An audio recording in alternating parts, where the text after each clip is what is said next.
महाप्रसाद म्हणले की ही रेसिपी असतेच असते आणि याची चव म्हणलं तर एक नंबरच. अशाच पद्धतीची आज आपण ही गव्हाची खीर बनवणार आहोत. तर त्यासाठी मी इथे 1 वाटी गहू घेतलेले आहे. त्याला 2 चमचे पाणी लावून 5 मिनिटासाठी आपल्याला झाकून ठेवायचे आहे. त्यानंतर आपल्याला मिक्सरच्या भांड्यामधून जाडसर असं भरडून घ्यायचं आहे आणि त्याच्यातला कोंडा आपल्याला बाजूला काढून घ्यायचा आहे. त्यानंतर याच्यामध्ये एक कुकरमध्ये आपल्याला 2 चमचे तूप टाकून घ्यायचं आहे आणि या तुपामध्ये आपल्याला भरडलेला गहू भाजून व्यवस्थित घ्यायचा आहे.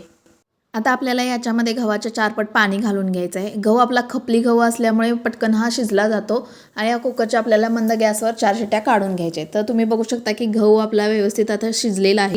खीर थोडी सरसरीत होण्यासाठी मी आणखी 1 वाटी याच्यामध्ये पाणी टाकलेलं आहे.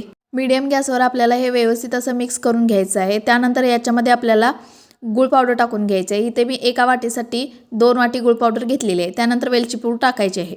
गूळ आपला व्यवस्थित मुरेपर्यंत आपल्याला हे सतत परतून घ्यायचं आहे.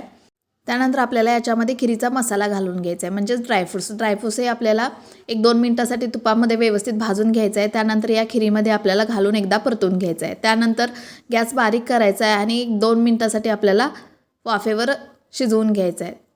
तर अशा पद्धतीने आपली खीर ही तयार झालेली आहे. ही आपण दुधासोबत सर्व करू शकतो. लाईक, शेअर आणि सबस्क्राईब तर या रेसिपीसाठी नक्कीच झालंच पाहिजे, कारण की ही रेसिपी सगळ्यांची खूप आवडती आहे.